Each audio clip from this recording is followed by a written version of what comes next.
voudrais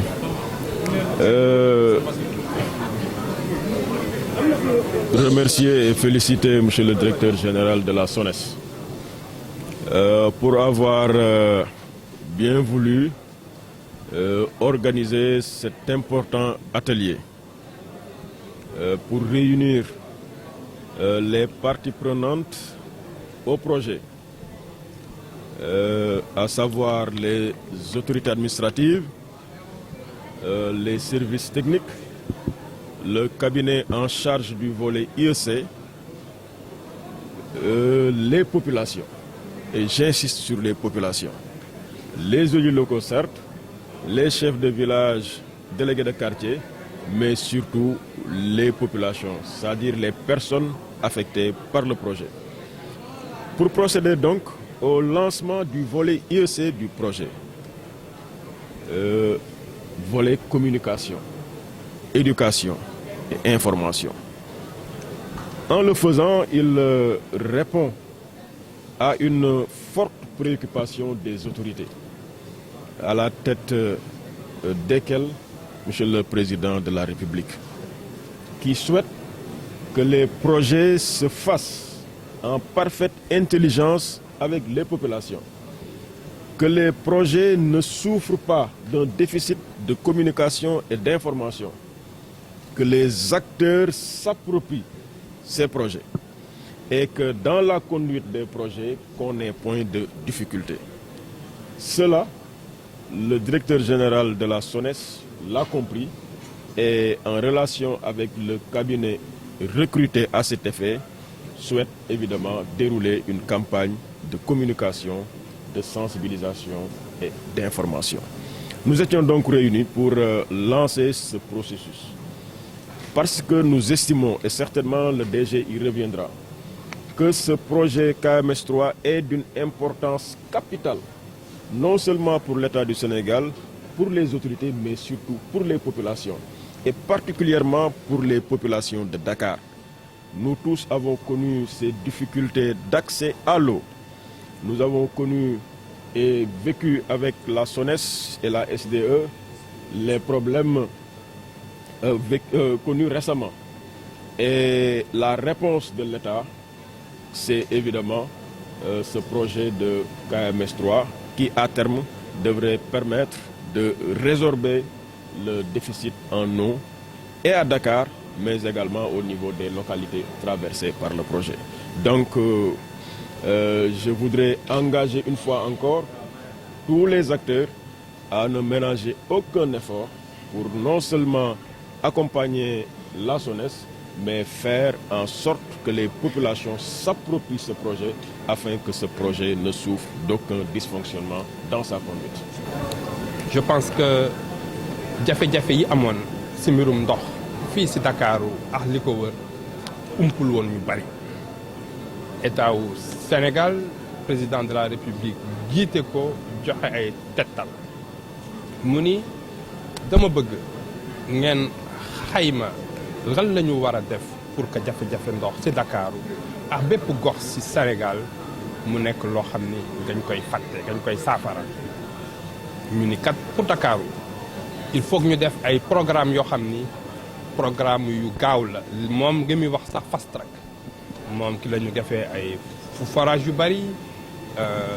génn sax ba Dakaru ay Bayaax Tassette partout foo xam ni xalaat nañ fa jëlee ndox rek pour ñëw au moins un peu mën a saafaraal jafe-jafe ndox yi moo waral quartier yu bari yu daawul am ndox yu meloon ni ay Nord Foire yu meloon ni ay Gentaba yu meloon ni ay Fadia yu meloon ni certains Parcelles Assainies ak yeneen quartier yu bari tey mbirum ndox jafe-jafe ndox yi wàññeeku na terewul am nañu yeneen jafe-jafe si yeneen quartier wante at yi ñu génn mën nañu wax ni yokk nañu lii ñëw ki ndox daanaka boo jëlee téeméer lu toll si ñett fukk mu nekk lu am solo bu baax a baax. loolu yëpp biñ ko defee ba pare tamit ñu ni il faut que ñu ut ay saafara yoo xam ni mën na faj jàngoro bi si ay diir bu gën a gudd moo waral gouvernement bi def lu ñuy wax ay projets structurants mooy ñetteelu usine Kër Momar Sarr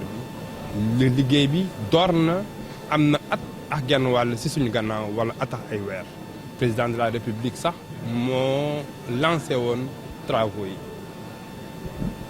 ñu ni ak yeneen liggéey mais mu nekk projet bu mag a mag daanaka moo gën a mag si projet ndox yi ma sa am fii si Afrique de l'Ouest si sa Sénégal mën nañu wax ni projet yooyu ko fi ëpp mooy aéroport Léopold Dias aéroport Dias du moins ak train express régional donc bii mooy ñetteelu projet bi gën a mag si wàllum koom ak li mu war a indi mat na si 270 milliards ci suñu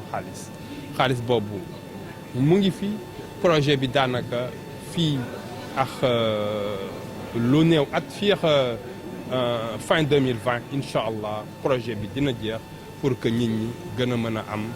naataange si mbirum ndox. waaw message bi ñu leen di jox mooy ñu ngi continuer projet d'urgence yi ak suñu partenaire SDE ñu ngi ak le ministre de l'eau aussi joxe na ay tettal barka démb rek si réunion bu yaatu boo xam ne def nañ ko joxe na tettal pour que aussi ñooñu gën a mën a jot si ndox donc am na gaa mais am na ay jéego yoo xam ne dinañ ko def fan yi am na ay projets yu bees yoo xam ne war ngañ ko inaugurer fii semaine bi ministre bi suba dina dem fële sa Bayaax pour deuxième phase bu Bayaax ñu mën ko inaugurer d'ailleurs loolu nekk na loo xam ne dina indi ay saafara mais li ma bëggoon wax projet bu mag bu mel nii mënoo ko def te loolu ay nit wala te dérangé woo leen am na lu toll si 2 junni si nit yoo xam ni wax dëgg yàlla laal nañ leen si projet bi yëkkati nañ leen mu nekk ñoo xam ni ay kër la woon wala ay tool wala ay place yoo xam ni fa lañ doon daanee seen doole wala sax ay yeneen infrastructure communautaire donc tey li ñu gajale mooy pour ñu fexe ba xool naka la ñuy gën a mën a dëgëralee waxtaan bi entre ñi nga xam ni ñoo seq projet yi yëpp pour que réeroo bañ ci am muy population yi 2 junni nit yooyu nga xam ni ñoom la ñu déplacé alhamdulilah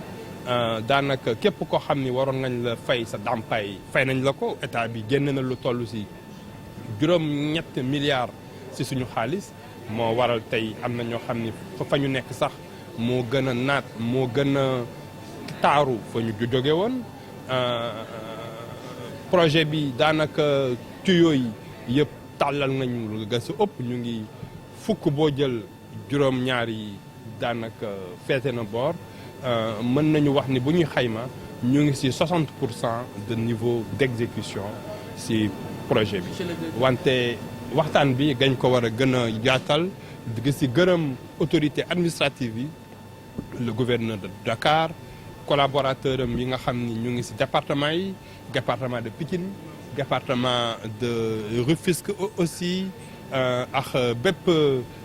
préfet boo xam ni yaa ngi si Dakar et environ même si yeneen gox-goxaat yi nga xam ni projet bi traversé na ko gëñu def fii si Dakar après julli gi moom nga ñuy dem def ko sa Thiès moom la nga ñu dem def ko sa Louga ndax gañu laal 3 région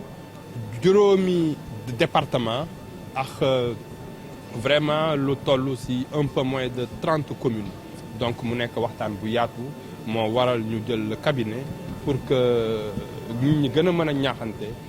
et que aussi ñu mën di yóbbaale préoccupation population yi ci projet bi ndaxte seen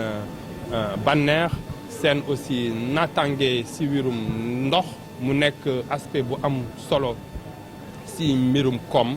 loolu moo tax le président de la République ŋànk projet bi pour que mu mën a jàppale askan wi ci li ñuy wax accès universel.